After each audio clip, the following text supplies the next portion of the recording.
What we're doing today is continuing on the theme of emotions. Emotions is a two-part lecture, and we're continuing along certain themes. I want to begin by responding to a question which was raised in the last class concerning smiling in non-human primates. It was a very good question. The issue was, we know that humans have different sorts of smiles to convey different sorts of information. The question was, do non-human primates, like chimpanzees or gorillas or gibbons, have the same many sorts of smiles? So I contacted the world's expert on smiling, who did not return my emails. So I contacted the second world's expert on smiling, who told me that the answer is no. That non-human primate smiles actually correspond almost entirely to appeasement smiles. They're don't hurt me smiles. They're equivalent to the coy smile that we saw in humans. But that non-human primates do not use smiles for greetings. There's no equivalent of the greeting smile or Pan Am smile, nor do they use them as genuine expressions of happiness. There's no equivalent to the Duchenne smile. So that's as far as I know. If the world's expert gets back to me and says something different, I'll keep you posted.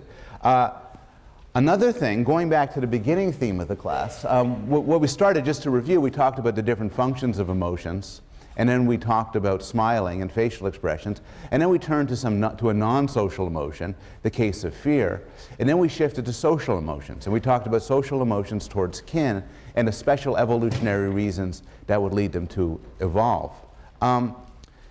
And as we were ending, we were talking about the relationship between an animal and its children, particularly in cases like humans and birds and mammals, where there tends to be a close relationship with our children. We invest in quality, not quantity. I might produce very few children in my life, and my evolutionary trick then is to focus very intently on them and make sure they survive. If I were to produce 100 children, I could stand to lose a few. But if I just produce 5 in my lifetime, or 2 or 1, they become very precious to me. And so the story of the evolution of species like us involves a long period of dependence and deep, deep bonds between the parent and the child. And that's part of what I talked about, how parents respond to children. And I want to begin this class by giving an illustration from a documentary about parental response to children, but I want to give it in a species that's not us. And here's why. I'll explain why with an analogy. I have a friend of mine who studies the psychology of religion. He studies why people hold religious beliefs. And he tells me that when he's talking to a non-specialist, somebody not in the field, he doesn't ever tell them, yeah, I'm really interested in why people believe in the Bible, or why people light the candles on Sabbath, or why people go to church. Because these are religions that people around here hold. And if you tell people you study them, they'll sort of be puzzled, why would you want to study something like that, or offended.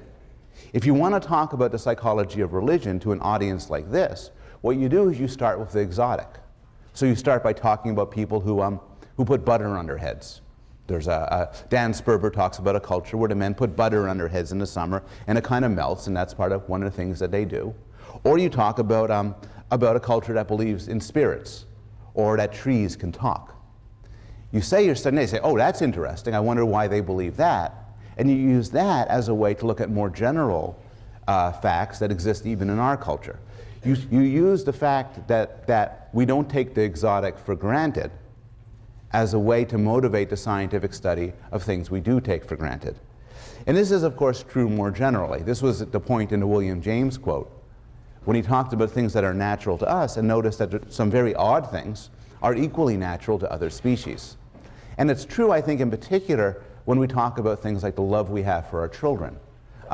So one way to look at the love we have for our children scientifically isn't to look at it head on, because the love we feel towards our own children feels sacred, it feels special, but look at it in other species.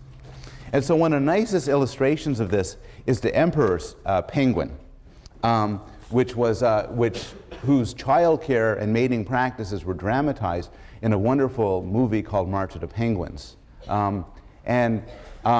This is interesting because they have this incredibly elaborate and quite precarious system of generating and taking care of offspring. So I want to show you a brief clip of the movie to illustrate some parts of this. What they do at the beginning, which leads up to this, is they take a very long trek from the water to their breeding grounds. Their breeding grounds are protected from the wind, and they're on a firm piece of ice, so they can hold the whole pack. They do the breeding there, and it's there that the eggs are created. So this is where the movie begins at this point. March of the Penguins was the second most popular documentary of all time, beaten only by Fahrenheit 9/11. And people responded to it in different ways, which are informative when we think about the generalizations you can make from animal behavior to human behavior. Some conservative commentators saw this as a celebration of family values, such as love and trust and monogamy. Some liberals who hate everything that's good and true responded by saying, well, yeah, they're monogamous for one breeding season. It's a year. Then they go and find another mate. You add it up. It's pretty slutty. I think more to the point, people were impressed and stunned by the rich and articulate and systematic behavior that these animals were showing. Plainly, they didn't pick it up from television, movies, culture, learning, schooling, so on. To some extent, this sort of complicated behavior came natural to them. And it's understandable that some proponents of intelligent design or creationism pointed to this as an example of how God creates things that are deeply, richly intricate so as to perpetrate the survival of different animals. From a Darwinian standpoint, the Darwinian would agree with the creationists that this couldn't have happened by accident. This is just far too complicated, but would appeal to this as an exquisite example of a biological adaptation. In particular, a biological adaptation regarding parental care to children, shaped by the fact that children share the parents' genes. And so parents will evolve in ways that perpetrate the survival of their children.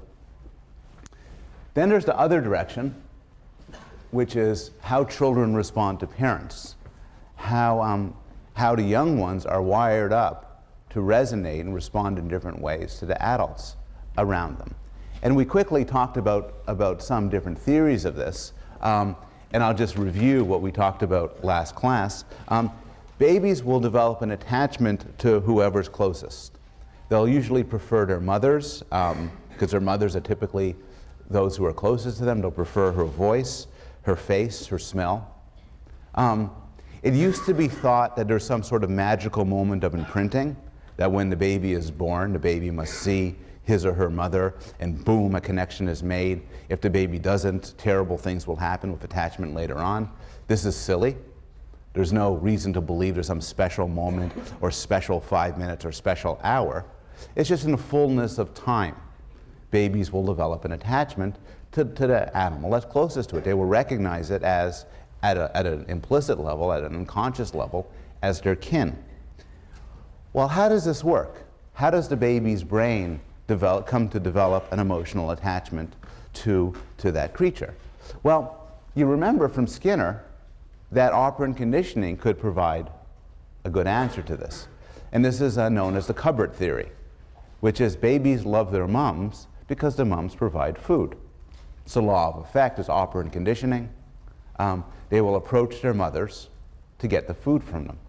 And they will develop an attachment because their mother provides food.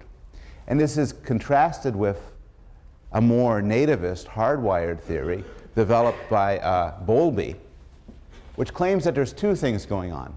There is drawn to mom for comfort and social interaction, and afraid of strangers. Now, in the real world, it's difficult to pull apart these two means of attraction, because the very same woman who's giving you comfort and social interaction is also the one giving you milk. But in the laboratory, you can pull them apart. And that's what Henry Harlow did in the movies you saw last week. So Harlow exposed primates to two different mothers. One is a wire mother. That's a Skinnerian mother. That's a mother who gave food. The other's a cloth mother.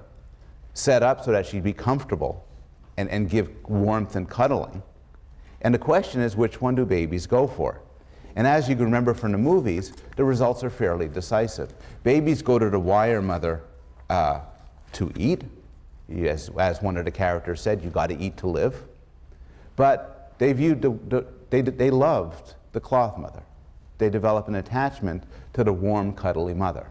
That's the one they used as a base when they were threatened. That's the one they used as a base from which to explore. Okay, and that actually, oh, that's just, I had a picture. And that actually takes me to the, oh, except for one thing. It almost takes me to the end of the question of our emotions towards kin. One question you could ask is, what if there's no contact at all?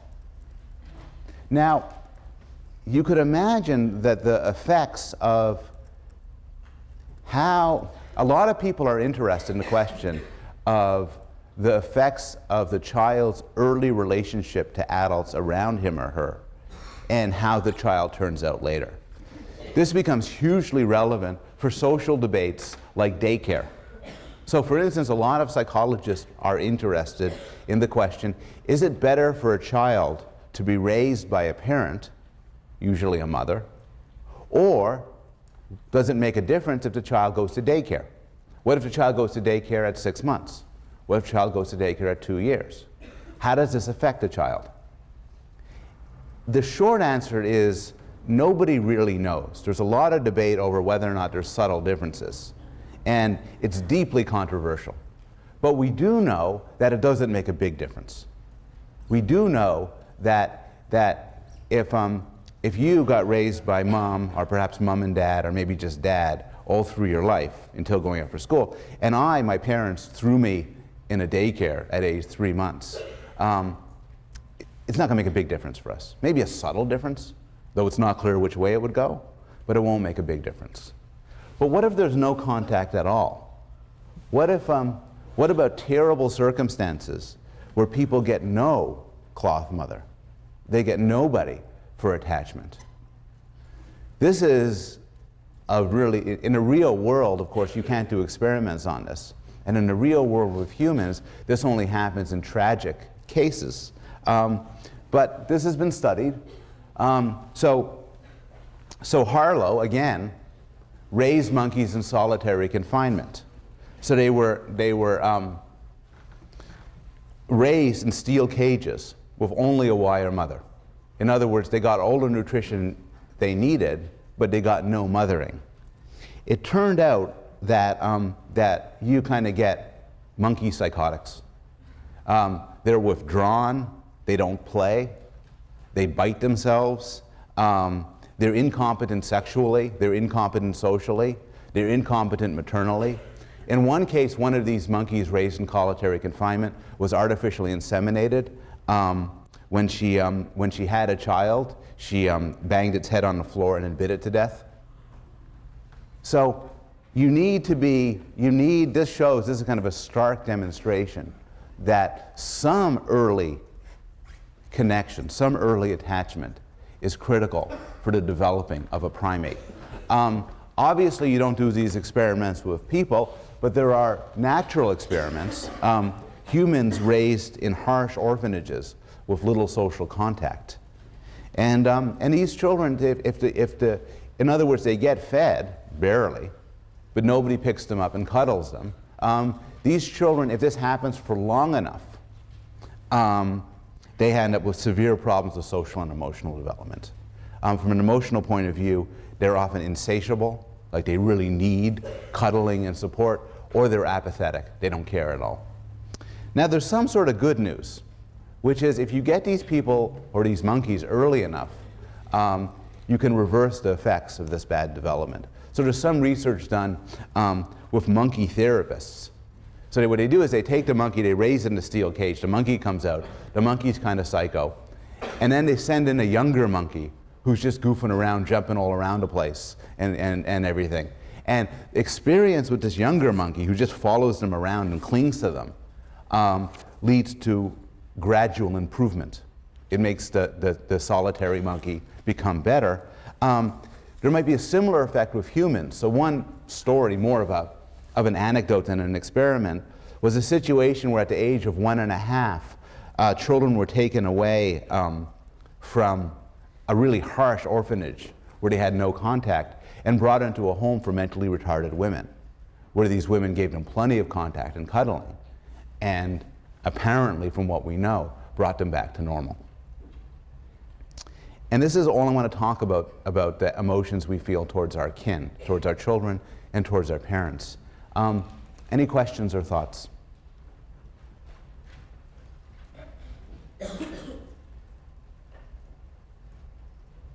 Yes? Do children in orphanages comfort each other? It's a good question. Do children in orphanages comfort each other? I don't know. The situation probably wouldn't be there. The problem is children in orphanages who are in these terrible situations tend to be babies and very young. And they wouldn't be thrown together in situations where they could comfort each other. It's a really interesting question. What if it was a situation where children were raised without a supportive cloth mother adult, without people to pick them up and hold them, but they could play amongst themselves and support each other? I don't know the answer to that. Yes. Yes? Is there evidence on that? Yes, there is. With both monkeys and chickens. Yes. The answer is there is evidence, as everybody knows, that this sort of amongst the young support can actually help the monkey and the children. Somebody else had a question here? Yes? So what does that tell us about the middle ground? Like if a parent is comforting just a little bit and then, not that much or something. Right, so this is the question is, what does that tell us about the middle ground? So this is an extreme case. But what do we know about the middle case? Say your parent, you're not raised in a cage, you're not in a Romanian orphanage, but your parents just don't pick you up very much, they don't love you very much. There's no good evidence that that has any effect on a person. The problem is, and we're going to talk about this in much more detail in a couple of weeks, is it's true that parents who aren't affectionate have kids that aren't affectionate. But it's not clear this is because of a genetic connection or an environmental connection. The one thing we do know is that in the middle ground, effects tend not to be dramatic. So when you get away from extreme cases, effects are hard to see and require careful experimental research to tease out. I think what it's safe to say for everything but the severe conditions is we don't know what kind of effects there are, but if there are effects, they are not big and dramatic ones.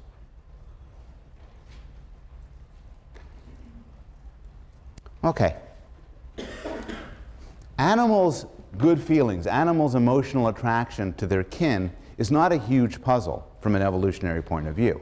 Evolution is driven by forces that operate on the fact of how many genes get reproduced and replicated among your descendants.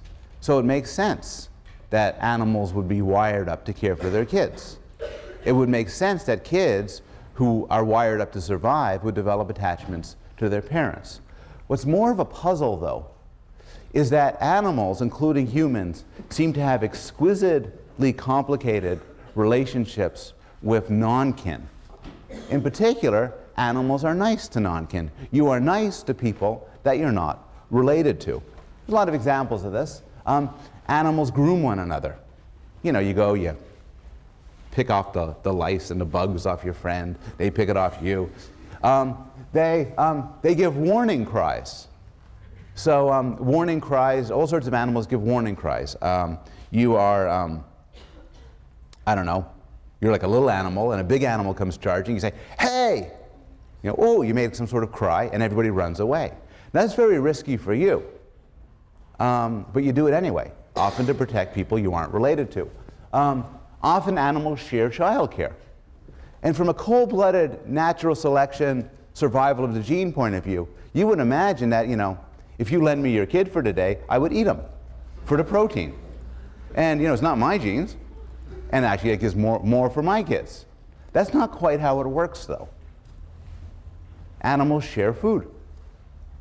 In fact, that animal, hugely ugly, The vampire bat shares food. What happens is the vampire bats live in caves, and they fly out.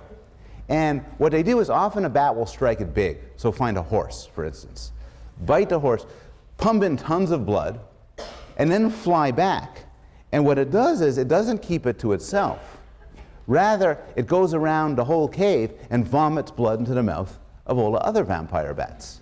So everybody benefits. Isn't that nice?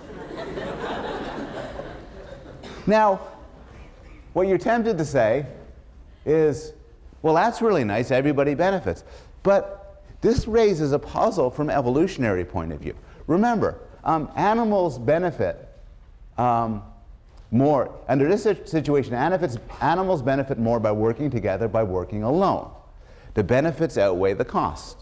This is known as reciprocal altruism, meaning my behavior to you, my good behavior to you, my altruism for you, is predicated on the idea of reciprocation. I'll benefit from you. And you imagine how vampire bats, for instance, why this makes sense.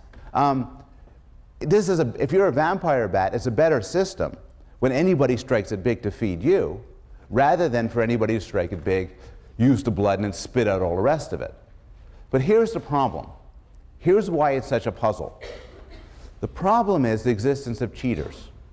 And in economics and sociology, these are also known as free riders.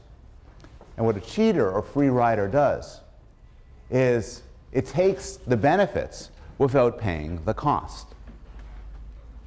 Imagine two genes. Imagine one builds a vampire bat that accepts blood from others and shares blood. The other gene accepts blood from others and doesn't share blood. In the long run, B will actually outproduce gene A. Because in fact, B will be healthy while other vampire bats get sick. And then so the offspring will do better. An even sharper example is an example of warning cries. So gophers give warning cries when there's a predator. It is extremely adaptive to give a warning cry. Sorry, it's extremely adaptive to respond to a warning cry. You hear a warning cry, oh crap, you run away.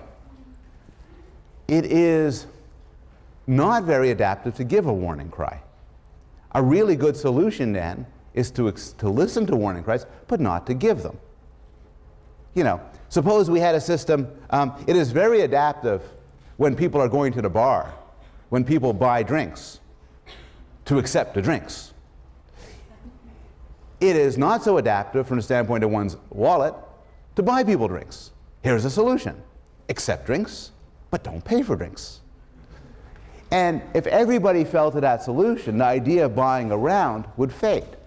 So there's the puzzle. Since a cheater in the short run can always outwin, does better than a non-cheater, how could this cooperation evolve? How could it be an evolutionarily stable strategy? And the answer is cheater detection. Reciprocal altruism can only evolve if animals are wired up to punish cheaters. Now that requires a lot of mental apparatus. You have to recognize cheaters, you have to remember cheaters, and you have to be motivated to punish cheaters.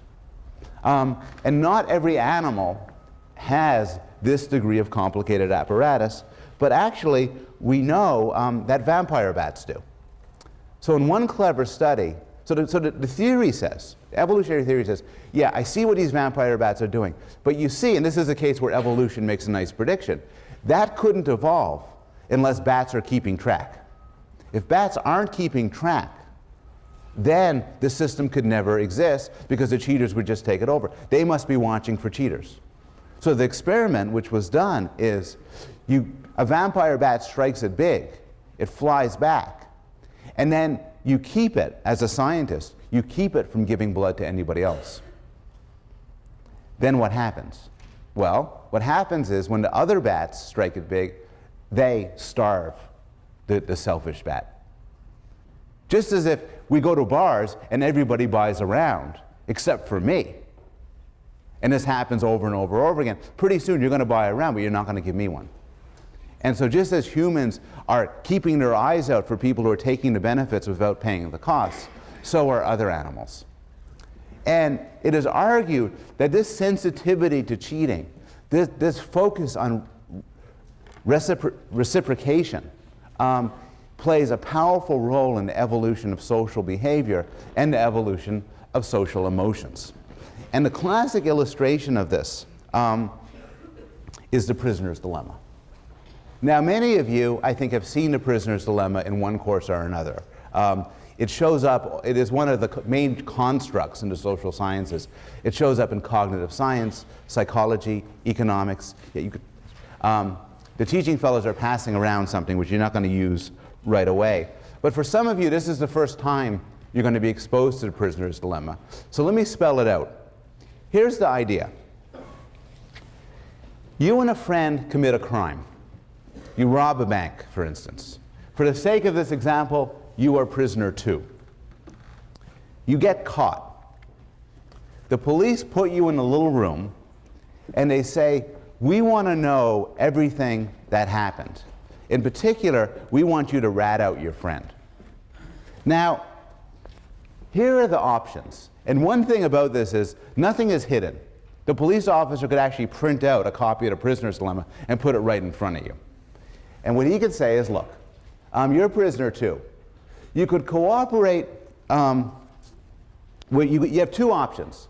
You could either cooperate with your friend, you could stay silent, or you could defect, or you could squeal. But the police officer says, look, let me tell you something. If you cooperate with your friend and he squeals on you, you go to prison for life and he'll walk out. However, if you squeal on him and he cooperates, he keeps quiet, he'll go to prison for life and you'll walk out. So what do? Now, on the nice side, what you can do is you can say, no, I'm going to be quiet. I'm going to cooperate. Now, if you could trust your friend to cooperate, you're fine. You each get a little stint in prison. But of course, your friend might defect. Your friend might squeal. Here's the important structure of the prisoner's dilemma. No matter what your friend chooses to do, you're better off squealing. So suppose you're prisoner 2. You believe your friend's going to cooperate with you. He's not going to give the information out. Well, then your best thing to do is squeal on him. What if you believe he's going to squeal on you? Well, your best thing to do is squeal on him.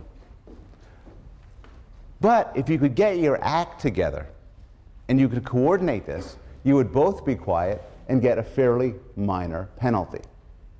And you could see this. This is the standard origin of the prisoner's dilemma, why it's called a prisoner's dilemma. But you can see this all over the place. So here's the logic. The best case for you is to defect while the other person cooperates. The worst case is to cooperate while the other person defects. Back to the police thing, the best case for you is to give up all information, the other guy stays silent, you cut a deal, you walk home that day. The worst case is you're quiet, he cuts a deal, you go to prison for life. But overall, the best is that each cooperate, and overall, the worst for both is if each defect. And the reason that makes this tragic is this. Regardless of what your opponent does, it pays to defect. But if both people defect, both are worse off. I'll give a couple of other examples. Oh, that's just to show that there's a cartoon corresponding to the prisoner's dilemma. It is that common. Here's the idea. I break up with my wife. We've been married for a while. We've decided we're not going to go through it together anymore. And we break up. We're living in separate houses, and we're starting to talk divorce. It occurs to me, here's me. I put that, that's me. Should I get a divorce lawyer, I ask. Now, I know divorce lawyers are really expensive, and it's kind of difficult to get a divorce lawyer. But if I get a divorce lawyer, and so neither one of us get a divorce lawyer, we'll just do okay. We'll get a mediator, we'll split the money down the middle, that'll be okay. But I'm kind of tempted. If I get a divorce lawyer, and she doesn't, my divorce lawyer will take everything she got. I get everything, she loses everything. Maybe I should be nice. Hold it. What if she gets a divorce lawyer and I don't? Well, then I'll lose everything, she'll get everything. Well, we should both get a divorce lawyer then. But we both do pretty badly. Imagine we're two countries, country A and country B. Should I do nuclear disarmament? That's pretty good. We do okay if both countries disarmed. You know, we'll live our lives, you know, we'll raise taxes, we'll do whatever countries do. But wouldn't it be cool if I build up my weaponry and they don't? I'll invade, take everything they got. That's kind of tempting. Uh-oh. Also, if I don't do anything and they do it, they'll invade my country, take everything. So we both build up our weaponry, and we both do pretty badly. Once you start thinking about things this way, there's no end to the sort of notions that could fall under the prisoner's dilemma. A good example is a drug deal. Suppose I want to buy marijuana from you, or reefer, as they call it on the street.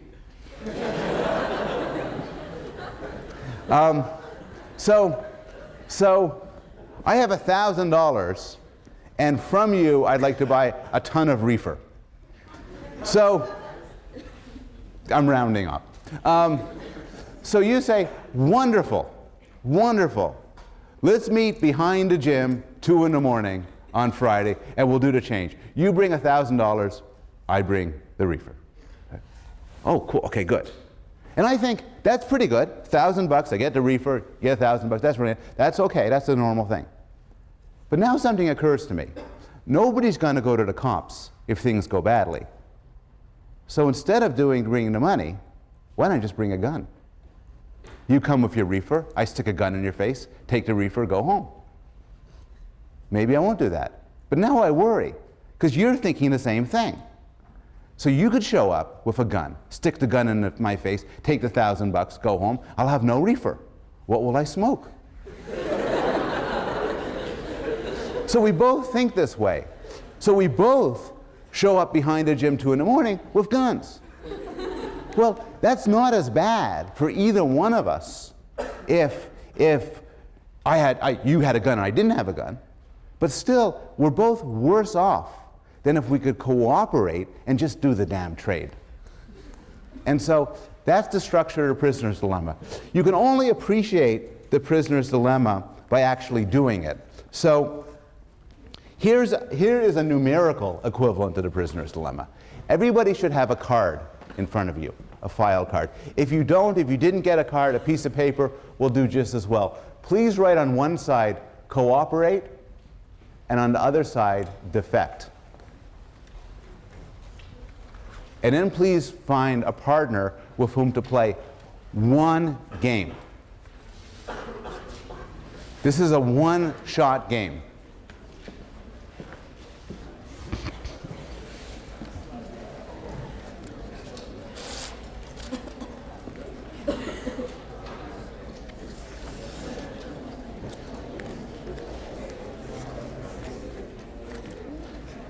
One of you is player 1.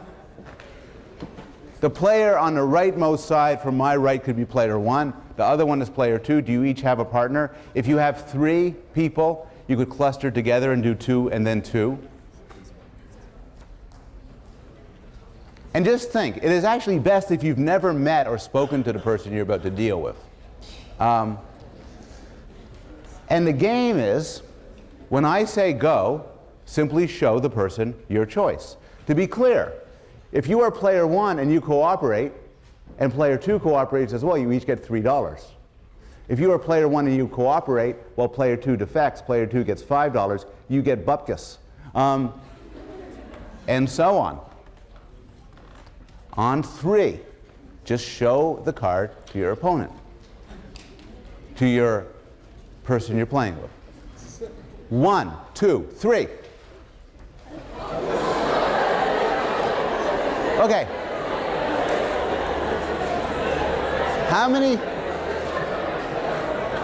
many people in this room cooperated? How many cooperated? How many defected? Okay. How many people are now $5 richer? Okay. How many of you got nothing? Okay. So you're learning. You're learning that the person next to you is really an SOB. Now, find a person next to you and you get to play again. And you get to play 5 games in a row. Play 5 games in a row and keep score. You just show it to each other, record the numbers, show it, show it, show it, show it. Go, now. Anybody here win $25? Yes, 25? So you... That's 20, 21. Okay. It's good. It's good. This really is a measure of honesty. Anybody win 20 or more? 15 or more? 14 or less? Anybody do 5 or less? You're a good person. It's good. It's good. You played at him? Bad person. It's not really about good or bad. There was a great game once. It's a simple game. But there was a great game, a great famous competition a long time ago, about 20 years ago, set up by the great computer scientist Robert Axelrod. And he put together a competition where people brought in computer programs to play this game, to play the prisoner's dilemma.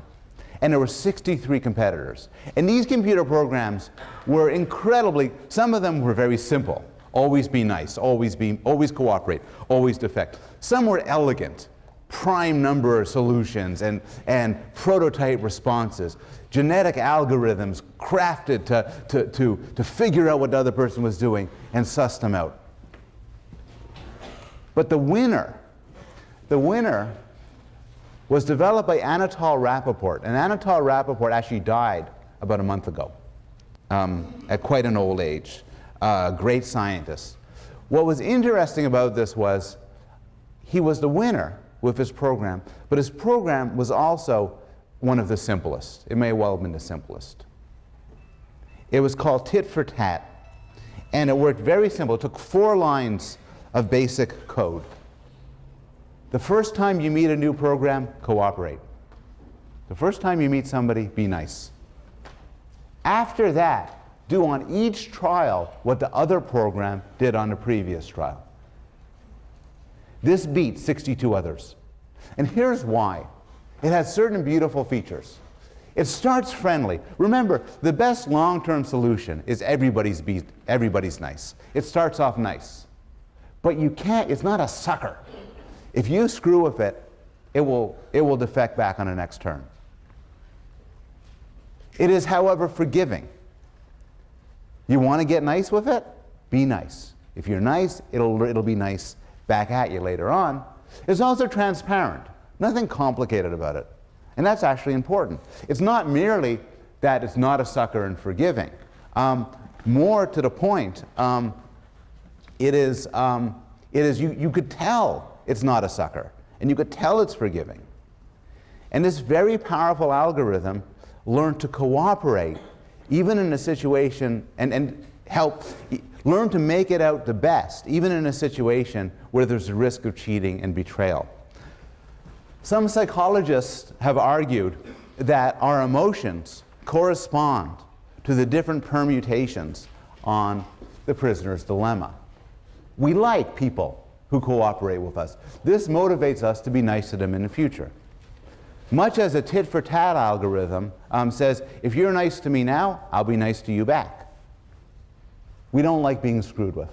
We feel anger and distrust towards those who betray us. That motivates us to betray or avoid them in the future.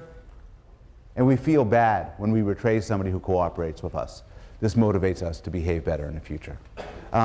You can break down the cells of the prisoner's dilemma in terms of emotions that they give rise to.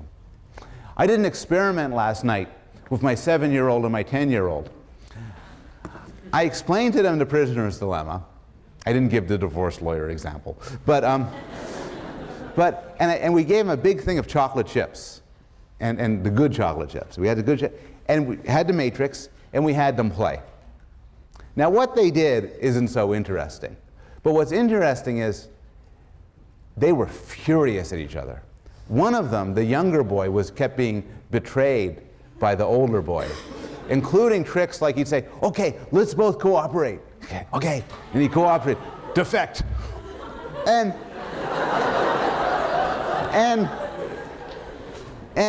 the response was anger, though not actually guilt on the part of the other boy, but rage. And we see these sort of things all the time in real life. You're familiar with the prisoner's dilemma, but there's another game which you might not be familiar with. It's called the ultimatum game. How many of you have encountered ultimatum game? Okay, some of you. Very simple. Choose a partner. It's a very simple game. When economists study this, they actually do this with real money. I do not have real money to let you do this to. One of you is A, one of you is B. The one on the right most from this side is A, the other one is B. Here's the very simple rule. I'd like A to turn to B and make an offer. A has $10. You can give B any amount you choose from that $10. From $1 to $10. B can do only one thing. B can accept it. If you accept it, you agree to take home the money, and A keeps whatever's left, or reject it. If you reject it, you get nothing. Nobody gets anything. Everybody clear? So A is going to say, I'll give you so-and-so dollars. B will say, okay. In which case, B walks away with so-and-so dollars, or and A walks away with whatever rest. Or B could say, reject, in which case, nobody gets anything. So this game cards in two steps. The first thing, I'd like A to turn to B and make your offer. B doesn't do anything yet. Make your offer.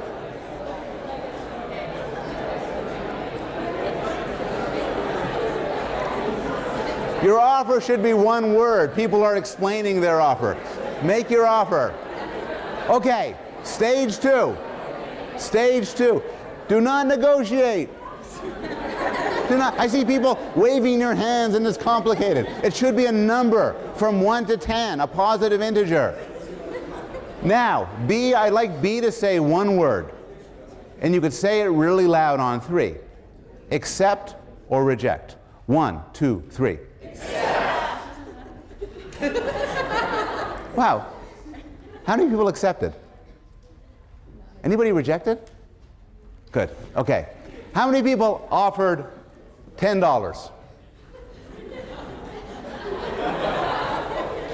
How many people offered more than $5? Okay. How many people offered $1? Okay. When you offered $1, did you accept? Yeah. Anybody else offer $1? When you offered $1, did your partner accept? Yeah. Okay. How many people offered either $4 or $5? Okay. This is an interesting game because the person who accepted $1 was being rational. $1 is better than no dollars. So the psychology of human rationality is such that from a logical point of view, you should reason $1 is better than nothing. A rational person should accept $1, and because we're smart, A should offer $1. But not many of you offered $1. Why? Because you know people are not purely rational. People, even in a one-shot game, won't accept unfair distributions. They'll reject them just out of spite. And so you need to offer more. And this has been studied from a neuroeconomic point of view, which basically provides neuroanatomical evidence that people, if you offer them $1, they get really pissed. Nobody likes to be offered $1. Now, there's a more general moral here, which is actually an interesting surprise of some relevance to everyday life. A rational person is easily exploited. A rational person's responses to provocations, to assaults, will always be measured and appropriate. If you know I'm rational, and you're in a sharing situation with me, you could say to me, hey, here's $1. Hey, Mr. Rational, $1's better than nothing. Okay. Because I'm rational. Similarly, you could mess with me. Because you could like harass me in all sorts of ways, take things that I own, as long as you reason that a rational person wouldn't start a fuss about this. There's some advantage to being irrational, to having a temper. Because if you have a temper and you're known to be irrational, people are forced by dint of your irrationality to treat you better. Who am I going to take from? The person who's extremely reasonable or the person who has a hair-trigger temper? Well, I'm going to pick on a reasonable person, because the unreasonable person might do unreasonable things. And this is faintly paradoxical, but often to be irrational, or at least to have a reputation for mild irrationality, gives you an edge. Now, this isn't focus of provocation, but this has also been presented in a theory of why people fall in love. Suppose you're choosing who to devote your life to, and it's a matter of huge trust. We're going to raise kids together. It's very important for you that I don't leave. And I'm very rational.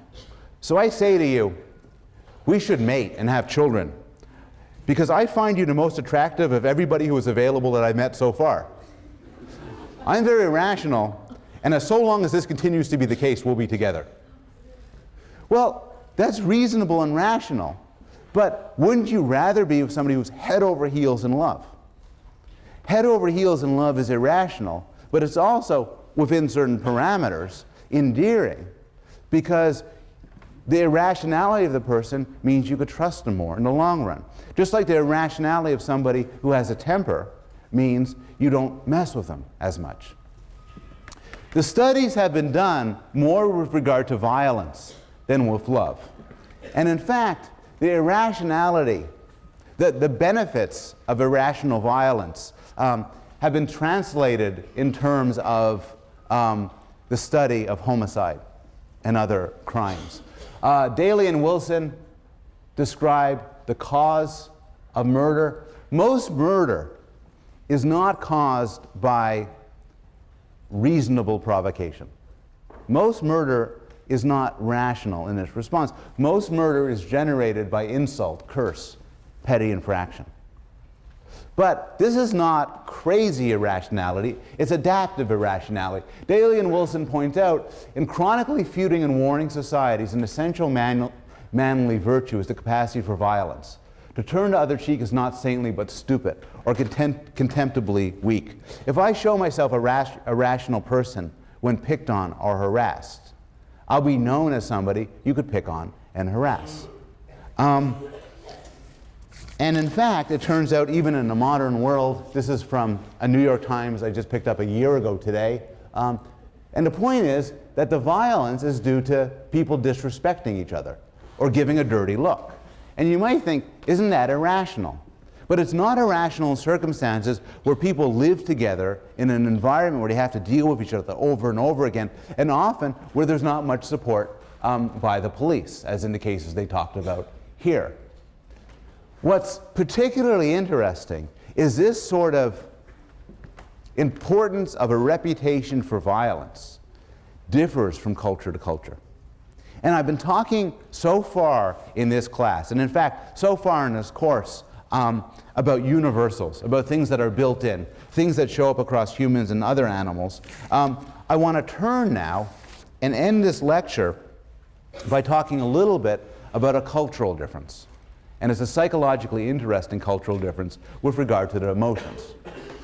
And it's built around a difference turning around what sociologists call cultures of honor. A culture of honor has certain properties. You can't rely on the law, and it has resources that are easily taken. And sociologists have argued that when those conditions are met, it becomes important to develop a reputation for violent retaliation. That becomes important. Examples of culture of honors include Scottish Highlanders, Maasai warriors, Bedouin tradesmen, and Western cowboys.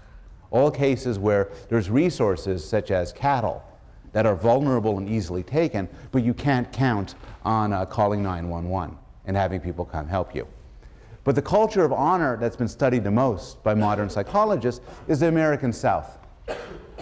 This was settled by herdsmen and traditionally has less centralized legal control. So the sociologists say the American South is more of a culture of honor than the American North.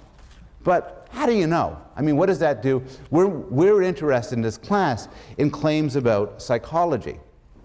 So it took Richard Nisbet and Dov Cohen to study cultures of honors and look at differences. And they found some interesting differences. Gun laws tend to be more permissive in the American South than the American North. Corporal punishment and capital punishment tend to be more approved of. Attitudes towards the military are more positive. In questionnaire studies, people are more forgiving towards cultures of honor. Somebody insults my woman and I punch him in the face. This is considered less bad in the American South than the American North. There's a higher rate of violence, but only in certain circumstances. The streets of the American South, as a rule, are not more dangerous than the American North. The difference is there's a higher rate of crimes that are crimes of honor. Such as, for instance, if somebody breaks into my house, me shooting him. Or if somebody insults me, me killing him. Now, this is sort of survey studies. So Nisbet and Cohen did one of the more interesting psychological studies I have ever heard of. And they did this at, this is Nisbet and Wilson. They did this with University of Michigan undergraduates. They did a subject pool thing, like you're doing now. And on it, your demographic information was listed. And what they did was they took white males who are not Hispanic and not Jewish. That was their sample. Culture of honor is a phenomenon limited to males. And they wanted to make a sort of a clean study, so they wanted to focus, get a homogeneous sample, so not Hispanic, not Jewish. And they provoked them. And the provocation was genius. What they did was they said they brought people into the psychology building, as you'd be brought into Kirtland or SSS or Dunham. And they said, they had somebody go in, there's a desk, and they said, yeah, go down the hall for the experiment. There's a hallway. And then you walk through the hallway. And walking the other direction at that moment, a graduate student, a male graduate student would start to walk. And he's holding some files. And what he does is he bumps the person, looks at him and says, asshole, and keep walking. Now, to be fair, the graduate student survived bumping into like hundreds of males, calling them assholes, and then walking through. Fights did not break out, nobody was shot. But then they brought the men, now went into a room, and they were tested. And it turned out that, that there were differences in the stress response. On average, males from the American South showed higher hormone response and stress response than males in the American North. Increases in testosterone and cortisol. There's also differences in later behavior.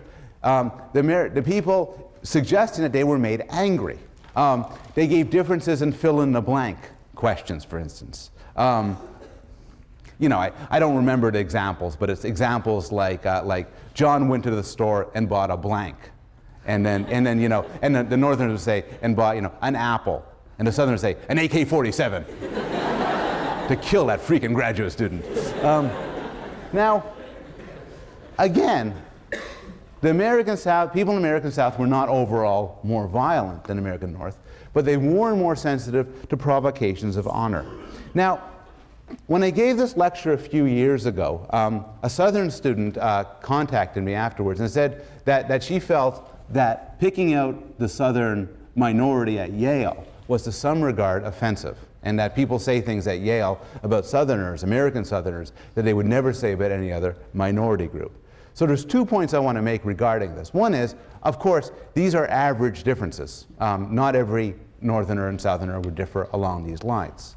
But another one is, I think the effect is real, but it's not entirely clear that it reflects poorly on the cultures of honor, as opposed to other cultures. So Nisbet, for instance, is himself a Southerner, and he points out that when he went to the North, he was most astonished by how rude people are.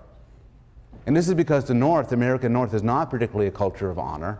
And so there's less proper behavior towards other people because there's no fear of retaliation or response.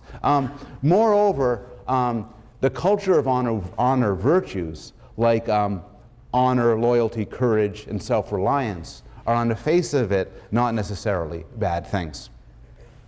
In any case, this is an interesting example of how there's an evolutionary background, but culture modifies and shifts it in different ways. More generally, I've suggested over the last couple of lectures that emotions like fear, the love you have towards your children, anger, gratitude, are not aberrations or noise in the system. Rather, they're exquisitely complicated motivational systems that are crafted to deal with the natural and social environment. And we know this only from an analysis that starts from an evolutionary approach. So to bring us back to Darcy Thompson, everything is the way it is because it got that way. And your reading response for this week is that. And I wish you good luck on exam on Wednesday. I'll see you there.